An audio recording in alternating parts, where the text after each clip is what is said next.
ഖാർഗെജിയെ വിളിച്ചിരുന്നു. അത് കേവലം ഒരു നന്ദി പറയാൻ വേണ്ടി മാത്രം വിളിച്ചതാണ്. ഖാർഗെജിയെ ഒറ്റവാക്കിൽ നന്ദി പറഞ്ഞ് അദ്ദേഹമായിട്ട് സംസാരിച്ചു. ദീപാദാസ് മുൻഷി അത് ബന്ധപ്പെടുന്നുണ്ട്. നിരീക്ഷകരെ നിയമിച്ചു കഴിഞ്ഞാൽ എനിക്ക് തോന്നുന്ന സീനിയർ മോസ്റ്റ് ലീഡേഴ്സ് ആയിരിക്കും കേരളത്തിലേക്ക് നിരീക്ഷകരായിട്ട് വരുന്നത്. അവർ വന്നു കഴിഞ്ഞാൽ എം എൽ എമാരുടെ അവരുടെ കൂടെ സൗകര്യത്തിന് എം എൽ എമാരുടെ യോഗം വിളിക്കും, തിരഞ്ഞെടുക്കപ്പെട്ട എം എൽ എമാരുടെ യോഗം വിളിക്കും. അതിനുശേഷം ആ റിപ്പോർട്ട് ഹൈക്കമാൻഡിന് കൊടുത്ത് അവരാണ് ഫൈനലായിട്ട് അതിൻ്റെ നടപടിക്രമങ്ങളുണ്ട്. അഭിപ്രായം കൂടി പരിഗണിച്ചുകൊണ്ടായിരിക്കും തീരുമാനം. ഞാൻ ഇന്നതൊന്നും ഞാൻ പറയുന്നില്ല, അത് ഹൈക്കമാൻഡാണ് തീരുമാനിക്കേണ്ടത്. അവർക്ക് എല്ലാ കാര്യങ്ങളും പരിഗണിച്ചുകൊണ്ടുള്ള തീരുമാനം എടുക്കാൻ ഹൈക്കമാൻഡിന് സാധിക്കും. അതിൻ്റെ ഇപ്പോൾ ചോദ്യം ഇതായിരുന്നു, എപ്പോഴാണ് സത്യപ്രതിജ്ഞ എന്ന്. അത് കഴിഞ്ഞ് മുഖ്യമന്ത്രിയാകുന്ന വ്യക്തി ഗവർണറെ കണ്ട് തീയതി നിശ്ചയിച്ചിട്ടായിരിക്കും സത്യപ്രതിജ്ഞ. അതിപ്പോ തീരുമാനം ഹൈക്കമാൻഡ് പറയും.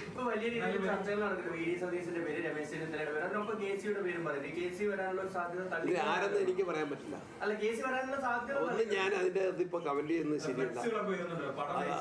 ഫ്ലെക്സിന്റെ എല്ലാവരും ചേർന്നാ പടം നയിച്ചത്, എല്ലാവരും ചേർന്നാ. ഞാൻ ആരുടെ പേരും ഞാനിപ്പോൾ പറയുന്നില്ല. അതെല്ലാം കോൺഗ്രസ് ഹൈക്കമാൻഡ് യുക്തമായ തീരുമാനം പ്രഖ്യാപിക്കും. മുഖ്യമന്ത്രി സ്ഥാനവുമായി ബന്ധപ്പെട്ട ഏതെങ്കിലും ഒരു ആവശ്യം മുസ്ലിം ലീഗ് ഇല്ലെന്ന് കുഞ്ഞാലിക്കുട്ടി സാഹിബ് എത്രയോ വട്ടം ആവർത്തിച്ച് പറഞ്ഞു. ആ ചോദ്യം ഉദിക്കുന്നില്ലല്ലോ. പിന്നെ ഒരു കാര്യം കൂടെ ഞാൻ പറയാം. മാർക്സിസ്റ്റ് പാർട്ടി ഇത്തരത്തിൽ പ്രതിക്കൂട്ടിലായപ്പോൾ ശബരിമല കൊള്ള, അയ്യപ്പ സംഗമത്തിന്റെ മറവിലുള്ള തട്ടിപ്പ് വെട്ടിപ്പ്, അപ്പോഴാണ് അവര് എന്തെങ്കിലും ഒരു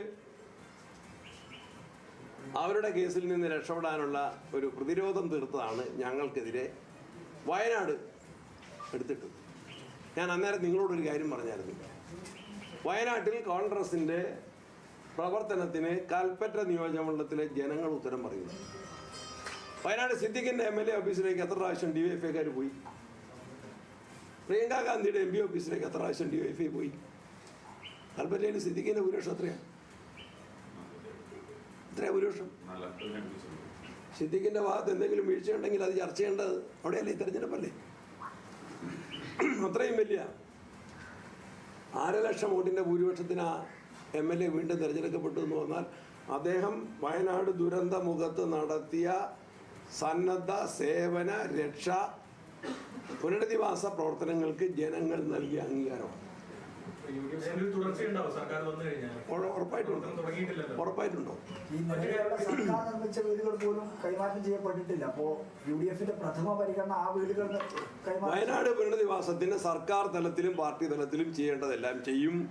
അവിടുത്തെ ജനപ്രതിനിധികൾ അതിനെ മുൻകൈ എടുത്തിട്ടുണ്ട്. അതിനുവേണ്ടി അംഗീകാരമാണിത്. വയനാട് MP, വയനാട് MLAമാർ 3 പേരും ഇപ്പോൾ കോൺഗ്രസ് MLAമാരാണ്.